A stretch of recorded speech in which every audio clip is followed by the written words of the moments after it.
Hello everyone, एक बार फिर से आप सभी का स्वागत है। और आज के इस वीडियो में हम एक ऐसे कॉन्सेप्ट को देखेंगे जिससे जो हमारी ग्रुप 2 सब ग्रुप 4 की जो परीक्षा हुई थी आखिरी बार, जो कि री एग्ज़ाम हुई थी 19 दिसंबर 2021 को, शिफ्ट 2 में एक प्रश्न आया था।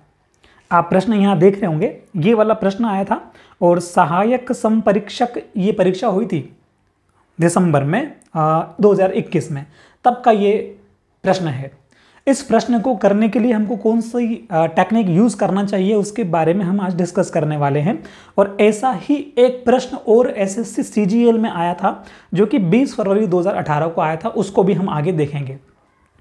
इन दोनों प्रश्नों को करने से पहले हम एक प्रश्न लेते हैं सिंपल, उससे बेसिक समझते हैं और फिर इन प्रश्नों को हल करते हैं। तो देखिए, जो पहला प्रश्न है आज का वो आपको दिख रहा होगा कि 3 अंकों की सबसे बड़ी संख्या ज्ञात कीजिए जिसे 3, 4, 5 से भाग देने पर कोई शेषफल नहीं बचे। 3 अंकों की आपको सबसे बड़ी संख्या, ऐसी संख्या चाहिए जिसको 3 से, 4 से और 5 से अगर हम भाग लगाएं तो कोई भी शेषफल नहीं बचना चाहिए। अब देखिए, 3 अंकों की सबसे बड़ी संख्या क्या हो सकती है? तो आप कहेंगे 3 अंकों की सबसे बड़ी संख्या 999 होती है। 3 अंकों की सबसे बड़ी संख्या जो होती है वो होती है हमारी 999। ये 3 अंकों की सबसे बड़ी संख्या है। लेकिन हमको ये संख्या नहीं पूछी है, हमसे पूछा है कि 3, 4, 5 से हमको विभाजित करना है और शेषफल कुछ भी नहीं चाहिए।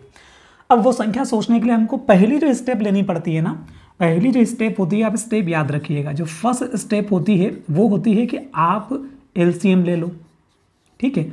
और दूसरी स्टेप होती है कि आप एलसीएम लेने के बाद क्या करो, भाग लगा दो, ठीक। ये 2 स्टेप आपको फॉलो करनी है। फिलहाल एलसीएम किसका लेना है वो देखते हैं। आपको बोला है कि 3, 4 और 5 इनसे विभाजित करने पे वो जो 3 अंकों की सबसे बड़ी संख्या है उसमें शेषफल 0 आना चाहिए।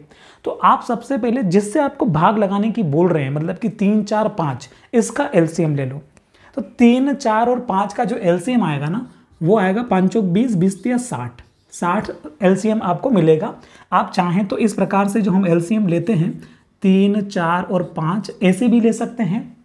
और आप डायरेक्ट, अभी तो इनमें एक भी कॉमन नहीं है तो आप सबका ही मल्टी कर सकते हैं। 3, 4, 5, 3 चौक 12, 12 पंजे 60 इसका एलसीएम आ गया। अब क्या करना है, अब आपको 3 अंकों की सबसे बड़ी संख्या चाहिए। ये तो सबसे छोटी संख्या आ गई जो 60 है, क्योंकि एलसीएम का फुल फॉर्म क्या होता है, लोवेस्ट कॉमन फैक्टर, लघुत्तम समापवर्तक। तो ये 60 जो है ये सबसे छोटी संख्या है जो कि 3 से, 4 से, 5 से विभाजित होती है, तीनों से ही विभाजित होगी ये, और 0 हमको शेषफल मिलेगा, कोई भी शेषफल नहीं मिलेगा। अब आप अनुमान लगाइए कि 60 के मल्टीपल में ही वो संख्या चलेगी। अब तो इससे क्या समझ में आ रहा है हमको कि अगर 60 सबसे छोटी संख्या है, इसका मतलब जो बड़ी संख्या होगी ना, चाहे वो 3 अंकों की, चाहे वो 4 अंकों की हो, कोई सी भी हो, अगर वो 3, 4, 5 से हमको कंपैरिजन करने का बोलेंगे तो फिर वो 60 के मल्टीपल में होना चाहिए। तो आप ये अनुमान लगा सकते हैं कि 60 के मल्टीपल में 3 अंकों की सबसे बड़ी संख्या के पास में कौन सी संख्या होनी चाहिए। तो देखो, अगर मैं इसको 10 से गुणा करूं तो 600 आएगा। तो ये अभी बड़ी संख्या के पास में नहीं पहुंचा है, मतलब कि 999 के पास में नहीं पहुंचा है। अगर मैं इससे 15 से गुणा करूं तो 15 छंग 90, मतलब कि 900 हो गया है। एक बार और गुणा कर सकता हूं, 16 छंग कितना होता है, 96, मतलब कि अगर मैं इसमें 16 से गुणा कर दूं तो कितना उत्तर आ जाएगा मेरा, 960, है ना। 16 छंग कितना होता है, 96, और 960 मेरा उत्तर आ जाएगा। मतलब कि 960 वो संख्या है जो 3, 4, 5 इन तीनों से ही अगर उसमें भाग लगाएंगे 960 में तो हमको शेषफल 0 मिलेगा। अगर तो मैं 60 में अगर 17 का गुणा करता, अगर मैं 60 में 17 का गुणा करता, देखो अगर मैं 60 में 17 का गुणा करता 16 की बजाय, तो 17 छंग होता है 102, मतलब कि मुझे रिजल्ट मिलता 1020। तो ये भी वो संख्या है जो कि 3, 4, 5 से भाग देने पे शेषफल 0 आएगा, लेकिन ये प्रश्न की कंडीशन को फुलफिल नहीं करेगा। कैसे? क्योंकि ये संख्या 4 अंकों की हो गई है। तो मेरा उत्तर ये ना हो के ये मेरा उत्तर हो जाएगा। एक तो ये तो हो गया सोचने वाला तरीका, ठीक है, कि हम सोच के डायरेक्ट हमने देखा कि चलो 60 है तो मैं 16 से मल्टी करके मेरा 960 उत्तर आ जाएगा। लेकिन अगर मुझे बड़ी संख्या मिल जाए, जो कि आगे प्रश्न हम करेंगे, तो उसमें हम अनुमान अगर नहीं लगा पा रहे हैं तो क्या करना है, तो फिर हमको फर्स्ट स्टेप तो थी कि एलसीएम निकालना है, तो हमने एलसीएम निकाल दिया था। दूसरी जो स्टेप है वो है भाग देने की। अब भाग कैसे देना है उसको देखते हैं। आपको क्या करना है कि आपको जो सबसे बड़ी संख्या होती है ना 3 अंकों की, जैसा भी बोला 3 की बोला तो 3, 4 अंकों की बोला तो 4 लेंगे। तो 3 अंकों की बोला तो ये जो संख्या है इसमें आप क्या करो कि जो आपने एलसीएम लिया है उसका आप भाग लगा दो। 60 हमारा एलसीएम आया है, हम 999 में 60 का भाग लगाते हैं। अगर मैं 60 का भाग लगाऊंगा तो एक बार जाएगा तो यहाँ हो जाएगा 60 और घटाऊंगा मैं तो मेरे को मिलेगा 9 और 39। ठीक, अब 9 उतर जाएगा नीचे। अब 60 की टेबल बोर्डनी है, या तो 399 आना चाहिए या 399 से कुछ कम आना चाहिए। तो 60 की टेबल अगर मैं 6 बार बोलूँगा, 60 में अगर मैं 6 का गुणा करूँगा तब मुझे कितना मिलेगा, 360 मिल जाएगा। ठीक है, 60 की टेबल 6 बार बोलेंगे तो कितना आएगा, 6 6 36 होता है, तो 360 मिल जाएगा। इसका मतलब अगर मैं यहाँ डिफरेंस लेता हूँ तो 9 और 9 में से 6 गया तो 3 और यहाँ तो कुछ भी नहीं बचेगा, मतलब ये शेष कितना आ रहा है, 39 आ रहा है। तो मेरा जो उत्तर होगा वो क्या होगा, जो 999 है, जो 3 अंकों की सबसे बड़ी संख्या है, अगर मैं उसमें से 39 कम कर लेता हूँ, जो 3 अंकों की सबसे बड़ी संख्या है, अगर मैं उससे 39 कम कर लेता हूँ तो मुझे रिजल्ट मिलता है 960। देखो आप 9 में से 9 घटाएंगे तो 0 और इस 9 में से 3 घटाएंगे तो 6 और 9 बच जाएगा, तो 960। और ऐसे मेरा उत्तर क्या आया, 960 आया। हम क्या समझे कि अगर हम ऐसे सवालों में जिनसे हमको भाग लगाने की बोल रहे हैं, अगर उसका एलसीएम ले लें और एलसीएम लेने के बाद जो वो कह रहे हैं कि 3 अंकों की सबसे बड़ी संख्या चाहिए हमको, जो कि इनसे डिवाइड हो, पूरी कोई शेषफल नहीं आना चाहिए, तो क्या कर सकते हैं, 60 से उस 3 अंकों की संख्या में भाग लगा देंगे और जो शेषफल बचता है उसको अगर हम जिससे भाग लगाया हमने 999 में, उससे अगर घटा लेंगे तो हमारा उत्तर आ जाएगा 960। मतलब कि 960 वो संख्या है जिसमें आप 3 4 5 से भाग लगाएंगे, आपको कोई भी शेषफल नहीं बचेगा। इतनी बात आप समझे। अब चलते हैं हम आगे कि आगे जो प्रश्न आया है वो किस प्रकार का है उसको देखते हैं। वो प्रश्न इस प्रकार का है कि वो ये बोलना चाह रहे हैं कि आप अगर 3 से भाग लगाओ, मतलब कि इसी प्रश्न में अगर कुछ चेंजेस होता, क्या चेंज होता कि अगर हम 3 से भाग लगाएं अगर शेषफल 2 मिलता, ठीक, अगर हम 4 से भाग लगाएं शेषफल 3 मिलता, अगर हम 5 से भाग लगाएं शेषफल हमारा 4 मिलता। अगर ऐसा प्रश्न होता तो हमारा उत्तर क्या आता, मतलब कि अगर ये प्रश्न ऐसा हो जाता कि 3 अंकों की सबसे बड़ी संख्या बताइए जिसमें आप 3 से 4 से और 5 से अगर भाग लगाएं तो आपको शेषफल क्रमशः 2, 3 और 4 मिलना चाहिए।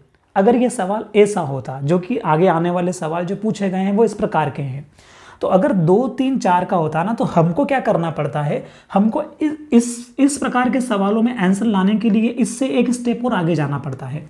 कैसे कि हम इन दोनों का डिफरेंस देखेंगे, कितना डिफरेंस है, 1 का डिफरेंस है। 4 और 3 में कितने का डिफरेंस है, 1 का डिफरेंस है। 5 और 4 में कितने का डिफरेंस है, 1 का डिफरेंस है। ये जो 1 का डिफरेंस है ना, यही आपको इसमें से घटा लेना है। 960 में से अगर आप 1 घटाएंगे, कैसे आया 1, आपको समझ में आ गया होगा कि इन सभी का डिफरेंस क्या आ रहा है, 1 आ रहा है। तो अगर आप 960 में से अगर आप 1 माइनस कर देंगे तो हमारा जो उत्तर मिलेगा वो मिलेगा 959। बात क्लियर हो रही है आपको? 959 देखो करके देखते हैं। 3 से भाग लगाएंगे ना इसमें तो शेषफल कितना आना चाहिए, हमारा 2 आना चाहिए। देखो 3 तिया 9, पूरा कट गया। ये 5 उतरेगा तो 3 एकम 3, 2 बचा, मतलब कि 29 हो गया। और 3 7 3 निम कितना होता है, 27, 2 शेष बचा, 2 शेष बच गया 3 से भाग लगाने पे। 5 से लगा के देखते हैं, 5 से भाग लगाने पे इसमें कितना बचना चाहिए, शेष 4 बचना चाहिए। देखो 5 से भाग लगाएंगे इसमें तो 5 एकम 5, 4 बचा, 5 निम 45 और 5 एकम फिर 5 और 9 पूरा नहीं कटेगा तो 4 बच जाएगा। अब घर पे इसको भाग लगा के देखना, 959 से में अगर आप 5 से भाग लगाएंगे तो आपको शेष 4 मिलेगा। तो आप क्या समझे, आप ये समझे कि अगर वो कुछ भी ना बोले, शेष बचाने की नहीं बोले कि कोई शेष नहीं बचना चाहिए, तो उत्तर आपका यहीं पे आ जाएगा। कैसे, आप इसमें से जो शेषफल है उसको माइनस करेंगे, आपको उत्तर मिल जाएगा। लेकिन अगर वो आपको कुछ शेष लाने की बोलते हैं कि इससे भाग लगाने पे ऐसा आना चाहिए, इससे भाग लगाने पे ये आना चाहिए, इससे भाग लगाने पे ये आना चाहिए, तो सबका डिफरेंस करके आपको उसमें से जो भी डिफरेंस आ रहा है वो घटा लेना है और फिर यहाँ पे वो संख्या आ जाएगी। ठीक, अब हम करते हैं उन सवालों को जो कि एग्जाम में आए थे। तो अब देखते हैं वो प्रश्न जो कि एग्जाम में आया था। एग्जाम में प्रश्न आया था कि z एक 4 अंकों की सबसे बड़ी संख्या है, ठीक है, जिसे हम 4 से 5 से 6 से तथा 7 से क्रमशः भाग देंगे तो शेषफल जो है वो क्रमशः क्या आना चाहिए, 2 3 4 5 आना चाहिए, ये शेषफल आना चाहिए। और उसी संख्या को यानी कि z को अगर हम फिर 11 से भाग लगाएं तो शेषफल क्या बचेगा, 11 ही बोला है, 9 बोला है, 11 से ही बोला होगा, हाँ 11 से भाग लगाएं तो शेषफल क्या आना चाहिए, ऐसा हमको बोला है। पहली स्टेप क्या बोलती है, पहली स्टेप बोलती है कि एलसीएम लेना है। एलसीएम किसका लेना है, 4 का, 5 का, 6 का, 7 का। कैसे ले सकते हैं आप सोचिए, या तो आप वो लाइन खींच के एलसीएम ले लीजिए जो कि हम स्कूल में लेते हैं, और वैसे नहीं लेना है तो देखिए 5 और 7 का तो कोई भी कॉमन फैक्टर अभी है नहीं इनमें, ठीक है, तो 5 और 7 तो एलसीएम में रहेंगे ही रहेंगे। अब 4 और 6 का आपको एलसीएम लेना है, अलग से लो इसका एलसीएम। 4 और 6 का अगर आप एलसीएम लेंगे तो एलसीएम आएगा 12, ठीक है, 4 और 6 का एलसीएम क्या आएगा, 12। तो इसका जो ओवरऑल एलसीएम हो जाएगा वो हो जाएगा 12 × 5 मतलब कि 12 पंजे 60, और 60 × 7 मतलब कि 7 छंग 42, तो ये कितना हो जाएगा 420। आप चाहें तो वैसे भी लेंगे तो भी आपको एलसीएम क्या मिलेगा, 420 ही मिलेगा। एलसीएम लेने के बाद दूसरी स्टेप आती है कि आपको भाग लगाना है। दूसरी स्टेप क्या है, भाग लगाना है, और किस में भाग लगाना है, जितने अंकों की आपको संख्या बोली है ना उसमें भाग लगाना है। पिछले वाले सवाल में 3 अंकों की संख्या थी इसलिए हमने 999 में भाग लगाया था, इस बार संख्या 4 अंकों की है। तो 4 अंकों की सबसे बड़ी संख्या कौन सी होती है, तो आप कहेंगे 4 अंकों की सबसे बड़ी संख्या तो 9999 होगी, क्योंकि इसके जस्ट बाद तो 10,000 आ जाएगा, और 10,000 4 अंकों की नहीं है, वो तो 5 अंकों की है। तो हम क्या करेंगे कि 9999 में हम क्या करेंगे, भाग लगाएंगे। किसका भाग लगाएंगे, जो हमने एलसीएम लिया है, हमने 420 एलसीएम लिया है, इसका अगर हम भाग लगाएंगे तो 2 बार जाएगा, 420 ये हो जाएगा आपका 840, और उसके बाद माइनस करेंगे तो 9 में से 0 जाएगा तो 9 बचेगा, 9 में से 4 जाएगा तो 5 बचेगा, और 9 में से 8 जाएगा तो 1 बचेगा। ऊपर से हम 9 उतार लेंगे, वापस से एक बार और भाग लगाना पड़ेगा। अगर हम 420 में 4 का गुणा करेंगे तो 1680 आएगा, लेकिन यहाँ 1599 या उससे छोटी संख्या हमको चाहिए, तो हम 420 में 23 मतलब कि 3 का गुणा करेंगे, तो ये हो जाएगा आपका 1260 आएगा। और इसको अगर हम डिफरेंस निकालेंगे, शेषफल निकालेंगे यहाँ पे, तो 9 में से 0 जाएगा तो 9, 9 में से 6 जाएगा तो 3, 5 में से 2 गया तो 3, और यहाँ पे तो कुछ भी नहीं बचेगा। कितना शेष आया, 339 शेष आया, जैसे उस सवाल में आया था हमारा शेष। तो 339 शेष आया। अब क्या करना है, अगर 999 में से मैं अगर ये 339 हटा दूं, ठीक है, पहले हटा लेते हैं।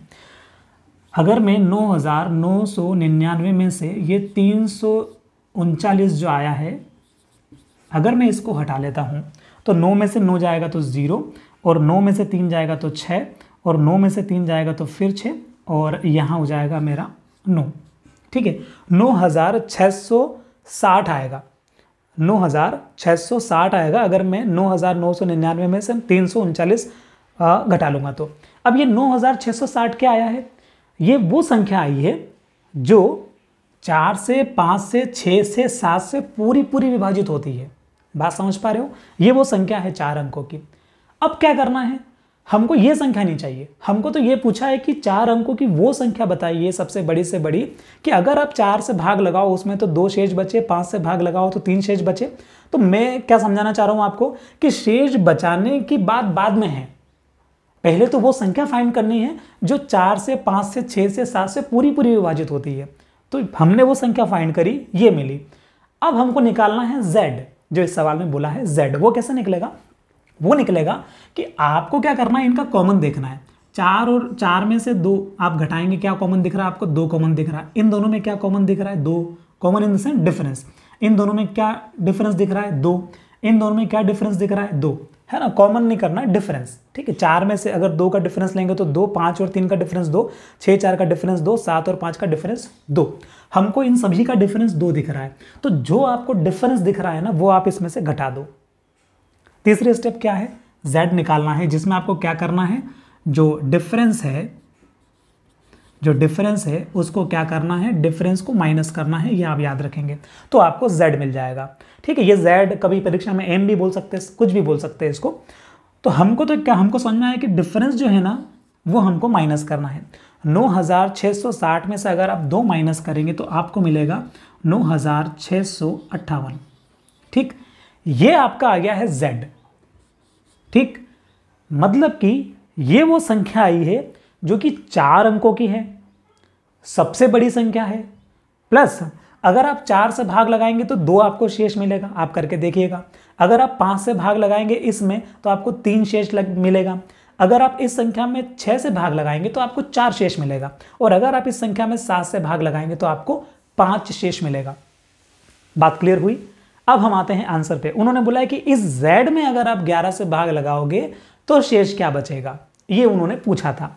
तो आप ये देखो कि अगर आप इसमें 11 से भाग लगाओगे तो आपको शेष क्या मिल रहा है, वही उत्तर है।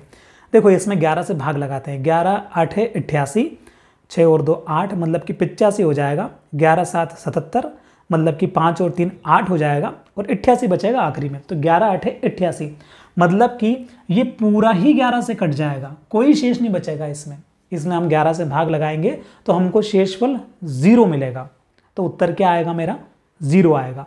यहाँ अगर कोई शेषफल मिलता तो वो उत्तर हो जाता। तो आप बात समझे होंगे कि जब हमने इसमें 9658 में अगर हमने 11 से भाग लगाया तो हमको यहाँ नीचे कुछ भी नहीं मिल रहा है, ठीक, पूरा पूरा भाग जा रहा है। ये था पहला सवाल। तो इस पहले वाले जो सवाल है आपका, जो आपका पहला वाला क्वेश्चन था, इसमें आपका उत्तर मिला है आपको 0, ठीक। अब हम दूसरा वाला जो सवाल है ना, वो भी सेम टू सेम है, इसलिए हम प्रोसेस नहीं करेंगे, सिर्फ सवाल पढ़ते हैं। और ये वाला सवाल जो अभी जो किया है, ये सवाल 19 दिसंबर 2021 शिफ्ट 2 का प्रश्न है, ग्रुप 2 सब ग्रुप 4 सहायक संपरीक्षक वाली जो परीक्षा है उसमें पूछा है। अब देखो अगला जो सवाल है वो भी सेम टू सेम है, सिर्फ m की जगह z बोला है, और आपका जो हम 11 से यहाँ भाग लगा रहे थे, इस बार हमको 9 से भाग लगाना है, बाकी पूरा सवाल सेम है। तो हम क्या करेंगे, हमको ये m मिल जाएगा, प्रोसेस तो पूरी होगी वही सेम रहेगी। हमको ये m मिल गया है, ठीक है। आप समझ ही गए होंगे कि आप 4 5 6 7 पहली स्टेप करेंगे, 420 एलसीएम आएगा, फिर 4 अंकों की बोला है सबसे बड़ी संख्या, तो इसमें भाग लगाएंगे तो आपको ये 339 मिलेगा। फिर आप 9999 में से 339 घटा देंगे तो आपको 9660 मिल जाएगा। यही वो संख्या है जो कि 4 5 6 7 इन सभी से पूरी विभाजित होती है। उससे फिर आगे बढ़ना है हमको, कंडीशन दी है कि 2 बचना चाहिए, 3 बचना चाहिए, 4 बचना चाहिए, 5 बचना चाहिए शेषफल। तो हम कॉमन इनका देखा तो 2 है सबका, तो हमने 2 घटाया तो 9658 मिली, जो कि हमको इस बार z के बजाय m दी है, ठीक। अब इसमें हमको भाग लगाना है 9 का। अगर आप इसमें 9 का भाग लगाएंगे तो आपको शेषफल मिलेगा 1। लगा के देखते हैं। देखो 9 एकम 9 पूरा कट जाएगा, ऊपर से क्या होगा फिर हमारा 9 7 63, ठीक है, 2 बचेगा, और 9 तिया 27, ठीक, मतलब कि 1 बच जाएगा आपका शेष। आप करके देखेंगे घर पे तो आपको इसका उत्तर कितना मिलेगा, 1 मिलेगा। शेषफल कितना आएगा, 1 आएगा। कहने का मतलब आपका पहले सवाल का उत्तर 0 है और दूसरे सवाल का आपका उत्तर कितना हो जाएगा, 1 हो जाएगा। यही वो 2 प्रश्न थे जो कि दोनों एग्जाम में आए थे। ऐसे ही हम अगले वीडियो में और भी रीजनिंग के प्रश्न आपके सामने लेके आएंगे। तब तक के लिए थैंक यू।